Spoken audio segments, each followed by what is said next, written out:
and who better to tell you about the Wild West than the Duke himself, none other than John Wayne. Oh there. Want a house, Douglas? Okay. Now, you gotta keep these golf carts where you want.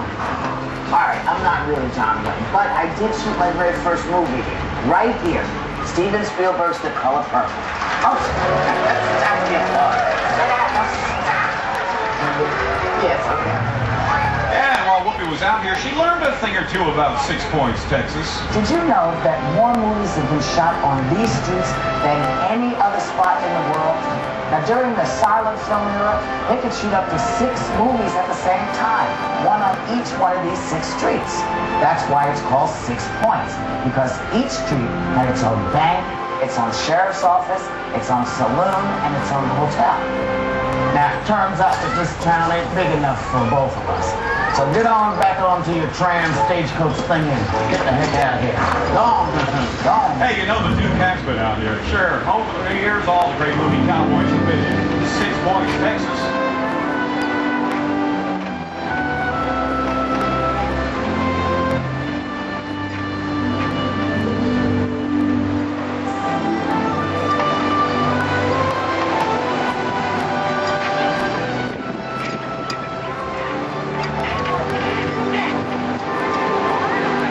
Getting the idea we can take it just about anywhere without leaving our property? It is so true. As a matter of fact, we are very close to the bottom of the ocean.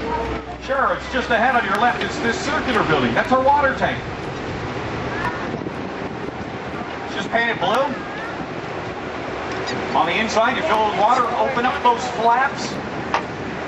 There's glass. We can film from the outside. The camera stays nice and dry. It's been used in things like, the movie Dragnet with Tom Hanks and Dan Aykroyd. We've done a lot of fear factor stunts out here to show aliens did some filming in there. Now, you know, a few minutes ago I was talking about King Kong, about how that was created using computers. And, well, computers were very, very much an important part of the making of that movie, as you can see here. Tremendous.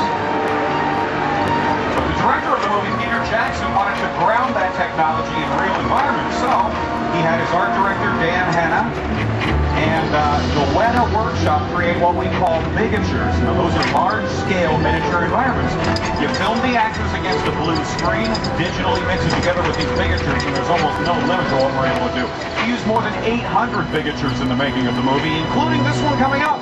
This is the scene where the SS Venture first reaches Skull Island. Now, we're going to drop right down into the lagoon to give you the same point of view the camera would in the movie. Have your cameras ready. You definitely do not want to miss this.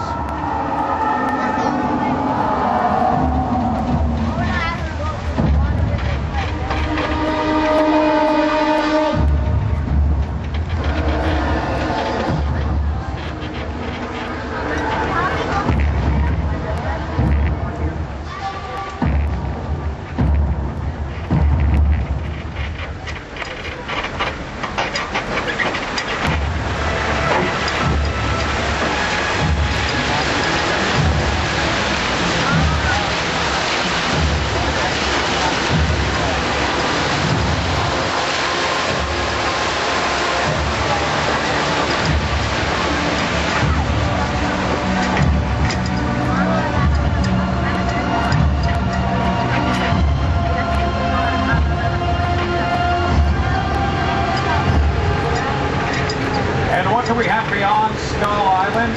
Well, you name it, we've got it. It's Universal's prop department, where we store the objects we use to decorate sets. You can see some of them are outside. The vast majority, though, are in this big building on your left. That's our giant property warehouse. Yeah, we've got more than 1 million props, far more than any other studio. And we've been putting props to good use in this area up ahead.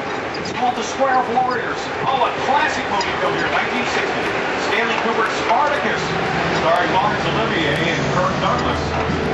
This was ancient Rome. Yeah, 42 years later, The Rock was out here. We turned this into the city of Gomorrah for the Scorpion King. The Square of Warriors even played itself. A movie studio backlot for an episode of NBC's Crossing Jordan. It was used in The Princess Diaries 2 Royal Engagement, starring Julie Andrews and Anne Hathaway. It was Genovia. We use it over and over again, just like this area coming up on your left. Sure, this could be Paris or London, Rome, Madrid. Welcome to Utopia.